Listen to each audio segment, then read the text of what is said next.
My name is Brittany Cow. Since the beginning of the semester, we have been tackling the question, how do museums make art relevant for all? In this current era, the pure display of art is not enough to win the hearts of the public. Museums need to create a welcoming and inclusive space for all. And the classification of artifacts and the exhibition design of gallery spaces are important aspects of all museums. Southern California has historically been a space for cultivating the arts. The first exhibition is Mariana Vázquez's portrait of a queen from the Museo Nacional del Prado at the Norton Simon Museum. A look into the carefully planned and posed culture of royal portraiture. The second exhibition at the Getty Center, A Brush with Nature, Romantic Landscape Drawings, explores Romanticism in the 1800s, a period known for its transitional style, where artists abandon idealized landscapes and embrace the sublime beauty of nature. And last but certainly not least, The Eternal Garden, Titanium Art by Aka Chen, at the Bowers Museum. The space explores Chen's study of Chinese gardens, literary meanings, and the self-reflective meditation. The comparison of these exhibitions will spotlight how they excelled or fell short of these standards: exhibition design, accessibility, and educational tools. To discover how a fulfilling museum experience for all is created. Mariana Vázquez's Portrait of a Queen exhibition at the Norton Simon Museum is laid out in a single room. Despite having a smaller exhibition with 5 paintings and 1 bust, the space did not feel lacking. The portrait of the Queen has been loaned from the Museo del Prado in Spain. The back wall, which displays her portrait, is painted a vivid red color that emphasizes the centerpiece of the exhibition. To either side of the portrait are didactic panels with historical context about the life and reign of Queen Mariana. The information begins with her birth in Austria to Ferdinand III portraits. While the exhibition exceeded at capturing the historical and educational aspects of exhibition design, the curators failed to consider accessibility fully, since the exhibition lacked Spanish translations for didactics and other informational sources. This exhibition would not be considered completely successful due to the lack of consideration. At the Getty Center, A Brush with Nature, Romantic Landscape Drawings offer a rare look into watercolor inkworks that highlight botanical study, architecture, and the sublime power of nature. The exhibition flows from one room to the other. The visitors are led from the first room, which is mainly sketches, and to the second room with more finalized works. In the middle of the exhibition is an interactive space where they have a large touchscreen display with Rosa Bonheur's sketchbook, accessible for visitors to take a closer look at her visual studies. The physical copy of her sketchbook is placed to the side. The chance to see her small sketches in closer detail is an amazing opportunity for artists and people alike. In terms of accessibility, the Getty Center excels by providing Spanish translations for every didactic panel.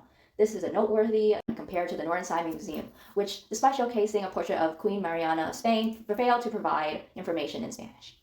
The Getty's attention to linguistic accessibility demonstrates a deeper consideration for a diverse audience. The Eternal Garden at the Bowers Museum incorporates visual and educational displays to uphold the Bowers mission to encourage the study of cultural heritage through art. The sole exhibition covers art from Taiwanese artist Aka Chen. He combines his decades-long love for Chinese gardens and philosophy with unique titanium metallurgy.